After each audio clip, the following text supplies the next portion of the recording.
Cyber నేరాలపై అవగాహన కల్పిస్తున్న కొద్దీ నేరగాళ్లు తమ పంథా మార్చుకొని ఏకంగా పెద్ద చేపలకే వల విసురుతున్నారు. ముఖ్యంగా వృద్ధులు, విశ్రాంత ఉద్యోగులనే టార్గెట్ చేస్తున్నారు. నిత్యం ఫోన్లో కాలం గడుపుతున్న వారిని, అనవసర ఫైళ్లు ఓపెన్ చేసేవారిని గురి చూసి కొడుతున్నారు. మెట్రో నగరాలతో పాటు చిన్న చిన్న పట్టణాలు, గ్రామాలకు సైతం సైబర్ నేరగాళ్లు పాకారు. అత్యాశకు పోయి వ్యక్తిగత వివరాలు పంచుకున్న వారి ఖాతాలు ఖాళీ చేస్తున్నారు. బ్యాంకు ఖాతాల్లో ఎక్కువ డబ్బులు ఉన్నవారు అమాయకులను తెలివిగా బురుడి కొట్టిస్తున్నారు. జాలి, దయ లేకుండా జీవిత కష్టార్జితాన్ని గద్దల్లా తన్నుకుపోతున్నారు. ఎదుటి వారి భయమే సైబర్ నేరగాళ్లకు పెట్టుబడి. ఒక్కసారి వాళ్ల చేతికి చిక్కారా ఖాతా ఖాళీ చెయ్యంది వదిలిపెట్టారు.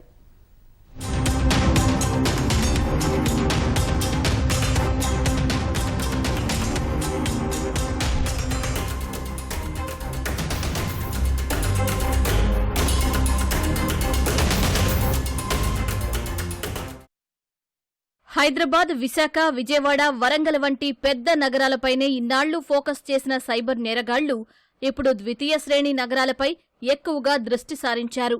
తెలంగాణలోని మహబూబ్ నగర్, ఏపీలోని చిత్తూరు జిల్లాలు సైబర్ నేరగాళ్ల హిట్ లిస్టులో ఉన్నట్లు ఐఐటి కాన్పూర్కు చెందిన ఫ్యూచర్ క్రైమ్ రీసెర్చ్ ఫౌండేషన్ ఇటీవల విడుదల చేసిన నివేదిక వెల్లడించింది. మహబూబ్ నగర్ జిల్లాలో వరుస సైబర్ కేసులు అటు ప్రజలను, ఇటు పోలీసులను బెంబేలెత్తించాయి. సులువుగా డబ్బులు సంపాదించాలనే అత్యాశకు పోయి కొందరు, సైబర్ నేరాలపై అవగాహన లేక మరికొందరు ఈ ఉచ్చులో పడుతున్నారు.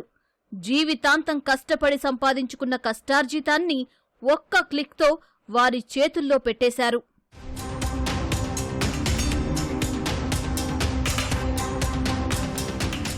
మహబూబ్ నగర్ జిల్లాకు చెందిన ఓ విశ్రాంత ప్రభుత్వ ఉద్యోగి సైబర్ నేరగాళ్ల వలకు చిక్కాడు. ఇంటి వద్దే ఉంటూ నెలకు 1,00,000కు పైగా సంపాదించుకోవచ్చని ప్రలోభపెట్టారు. సెల్ ఫోన్ టవర్ ఏర్పాటు పేరిట లక్షలాది రూపాయలు కాజేశారు. మొబైల్ టవర్స్ పెట్టిస్తా అని చెప్పేసి నియర్గా అతని దగ్గర 84,50,000 ఒక 1.5 year నుండి కంటిన్యూ మీకు టవర్ వస్తుంది, ఆన్లైన్లో ఉన్నది, ఇక్కడ ఉన్నది, అక్కడ ఉన్నది, మీ ఇంటి మీద వేస్తాం, మీకు నెలకు 1,50,000 2 లక్షలు వస్తుందని చెప్పేసి మాయమాటలు చెప్పుకుంటా అతను వద్ద నుండి అమౌంట్ కలెక్ట్ తీసుకోవడం జరిగింది. అతను ఒక 6 నెలలు, సంవత్సరం అయిన తర్వాత అతను పెట్టిన పెట్టుబడి కానీ, తర్వాత టవర్ కానీ ఎలాంటి ఎక్విప్మెంట్ రాకపోవడం వల్ల పోలీసు వారిని అప్రోచ్ చేయడం జరిగింది. మహబూబ్ నగర్ జిల్లాకే చెందిన మరో విశ్రాంత ఉద్యోగిని డిజిటల్ అరెస్టు పేరిట సైబర్ నేరగాళ్లు లాక్ చేశారు. బ్యాంకు ఖాతాల్లో సొమ్ము మొత్తం దోచేందుకు ప్రయత్నించగా పోలీసులు సకాలంలో దోపిడీకి అడ్డుకట్ట వేశారు. ఒక అతను రిటైర్డ్ అయిన ఎంప్లాయీ ఒక సైబర్ క్రైమ్ గురయ్యి అతను కొంత అమౌంట్ పెడితే నీకు ఎక్కువ వస్తుందని చెప్పేసి నువ్వు అమౌంట్ ఇవ్వాలని చెప్పేసి అతను థ్రెట్లింగ్ చేసి అతను ఒక 2 days వరకు ఇంట్లోనే ఉన్నాడు. అతను బ్యాంకుకి వచ్చేసి ఆ అమౌంట్ అంతా ఇమ్మీడియట్గా ట్రాన్స్ఫర్ చేయమని చెప్పేసి ఎస్బీఐ మేనేజర్ గారి కాడికి వస్తే ఎస్బీఐ మేనేజర్ గారు అతని యొక్క కదలికలు చూసి అతనికి కొంచెం ఇతను ఏదో డిఫరెంట్గా ఉన్నాడని మాకు పోలీసులకు ఇన్ఫార్మ్ చేయడం జరిగింది. ఒక 10 నిమిషాలు అతనితో మాట్లాడి కౌన్సిలింగ్ చేసిన తర్వాత అతను చెప్పింది ఏంటంటే, నాకు ఇట్లా ఒకళ్ళు అరెస్ట్ చేశారు సార్, నేను ఇట్లా అరెస్ట్లో ఉన్నాను, ఇప్పుడు ఇమ్మీడియట్గా వచ్చిన నేను 15 నిమిషాలు వెళ్ళిపోయి వాళ్ళకి సమాధానం ఇవ్వకుండా నేను అరెస్ట్ అయిపోతాను. అతను సిచ్యువేషన్ చూసి మేము చెప్పడం జరిగింది. నువ్వు అరెస్ట్ కాలేదు, ఇమ్మీడియట్గా మేము చేసి దాన్ని అక్కడికి లింక్ కట్ చేయడం వల్ల అతను డ్రాప్ అవుట్ అయిపోయిండు. అతని అమౌంట్ కూడా ఎలాంటి అమౌంట్ పోకోకుండా సేఫ్గా ఉన్నాడు.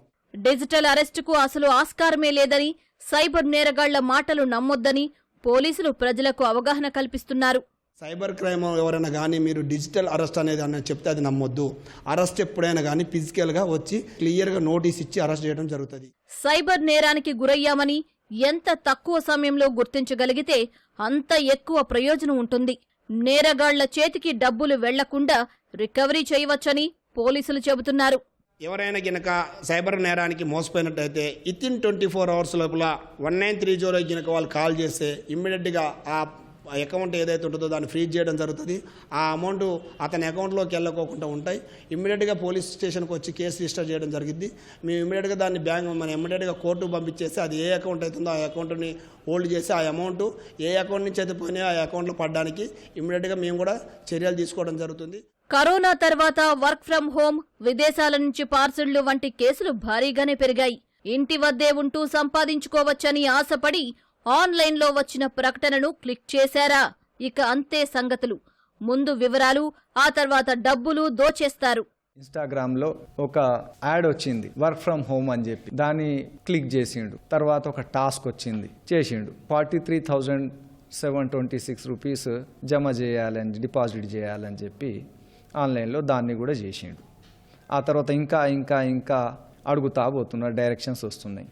అరే ఇది ఫ్రాడ్ ఉందని చెప్పి గమనించి ఆయన 1930 కాల్ చేసి పోలీస్ స్టేషన్కి అప్రోచ్ కావడం జరిగింది. అలాగే పెట్టుబడి మీది, వ్యాపారం మాది అంటూ స్వల్పకాలంలోనే అధిక లాభాలు వస్తాయని మోసపూరిత ప్రకటనలతో సామాన్యులకు సైబర్ నేరగాళ్లు గాలం వేస్తారు.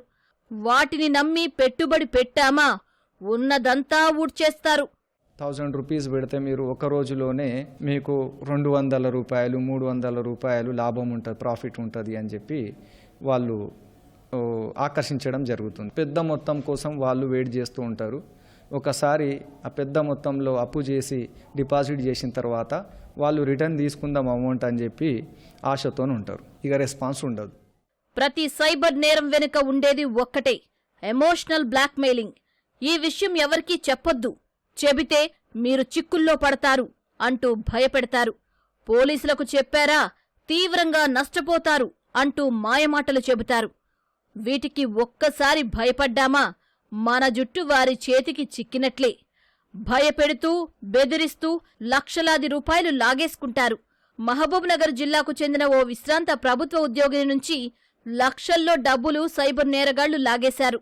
రిటైర్డ్ గవర్నమెంట్ ఎంప్లాయీ లేడీ, ఆమెకు కాల్ చేసి మీ అకౌంట్ పైన మీ ఆధార్ కార్డు నెంబర్తో మనీ లాండరింగ్ జరిగింది, సెవరల్ కేసెస్ బుక్ అయినాయి, ఎఫ్ఐఆర్లు అయినాయి, మేము ముంబై క్రైమ్ బ్రాంచ్ నుండి మాట్లాడుతున్నాము, మేము సిబిఐ వాళ్ళకి ఈడీ వాళ్ళకి మేము ట్రాన్స్ఫర్ చేస్తాము అని చెప్పి మాట్లాడతారు.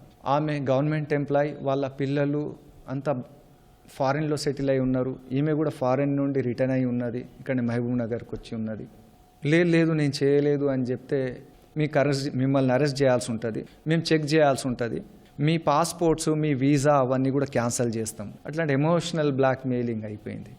వాళ్ళు చెప్పినట్టు విన్నది ఆమె. టోటల్లీ 17-18 lakhs ఆమె పోగొట్టుకున్నది ఆ విధంగా. ఈ మధ్య కాలంలో నకిలీ పోలీసుల పేరిట బెదిరించడం మొదలుపెట్టినా వారి వేష భాషలపై అనుమానాలు వచ్చిన చాలా మంది పోలీసులను ఆశ్రయిస్తూ ఉండటంతో సైబర్ నేరగాళ్ల ఈ పథకం పెద్దగా పారడం లేదు. ఫేక్ పోలీసు, ఇక మేము పోలీసులము అని చెప్పి మాట్లాడుతున్నామని ఆ ప్రొఫైల్ పిక్చర్ ఒక పోలీస్ ఆఫీసర్ది యూనిఫామ్లో ఉంటూ తీసుకున్న వాట్సాప్ ప్రొఫైలు అలాంటి పిక్చర్ పెట్టుకుంటారు వాళ్ళు.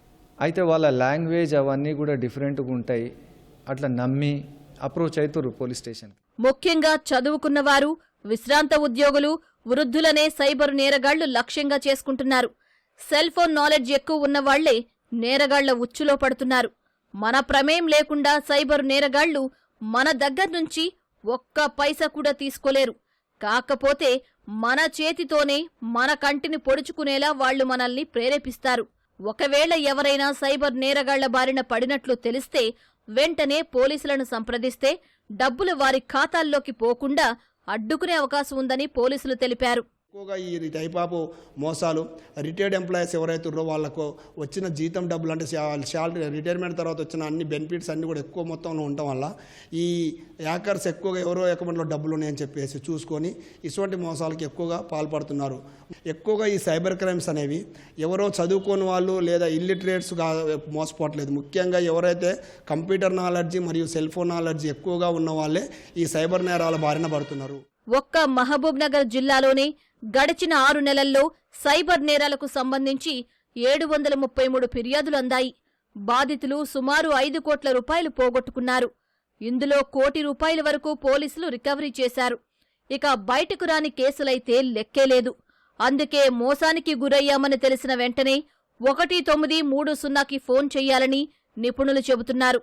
ఓటీపీ ఎవరికి షేర్ చేయరాదు. మన ఆధార్ పాన్ కార్డు ఎవరికి చెప్పరాదు. అంటే పాన్ కార్డ్ నెంబర్ కానీ ఆధార్ కార్డ్ నెంబర్ కానీ ఎవరికి చెప్పరాదు.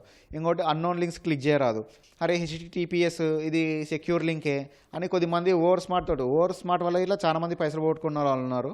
ఇంకోటి అన్నోన్ ఫైల్స్ డౌన్లోడ్ చేసుకోరాదు. అంటే APK ఫైల్స్ డేటా మొత్తం మనకి వెళ్ళిపోతుంది. మన కాంటాక్ట్స్ కాల్ లాగ్ మొత్తం వెళ్ళిపోతుంది. వాడు ఏం చేస్తాడంటే ఇప్పుడు ఓటీపీ యాక్సెస్ చేసి మన వాట్సాప్ లాగిన్ కావడం కానీ లేకపోతే మన credit card debit card photos ఉంటే వాటిని ఎంటర్ చేసేసి ఓటీపీ వాడు యాక్సెస్ చేయడం కానీ ఇట్లా చేస్తుంటారు. ఆటోమేటిక్గా మనం ఏదైనా APK ఫైల్ డౌన్లోడ్ చేసుకున్నాం అనుకోండి, ఆటోమేటిక్గా మనకి ఓటీపీలు వెళ్ళిపోతుంటాయి.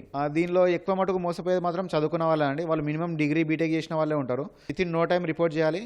కానీ గోల్డెన్ అవర్ అని ఉంటుంది. వితిన్ 1 అవర్లో చేస్తే మనకు రికవర్ అయ్యే ఛాన్సెస్ ఎక్కువ ఉంటాయి. పోలీసులు, వివిధ స్వచ్ఛంద సంస్థలు పెద్ద ఎత్తున అవగాహన కార్యక్రమాలు చేపట్టడంతో బాధితులు ముందుకొస్తున్నారు. సైబర్ నేరాలు జరిగిన వెంటనే పోలీసులను ఆశ్రయిస్తున్నారు. అందువల్లే పెద్ద ఎత్తున సైబర్ నేరాలు బయటపడుతున్నాయని, గతంలో ఎవరికీ చెప్పుకోలేక, ఎవరికి చెప్పాలో తెలియక బాధితులు తమలో తాము మదనపడుతూ ఉండేవారని పోలీసులు చెబుతున్నారు.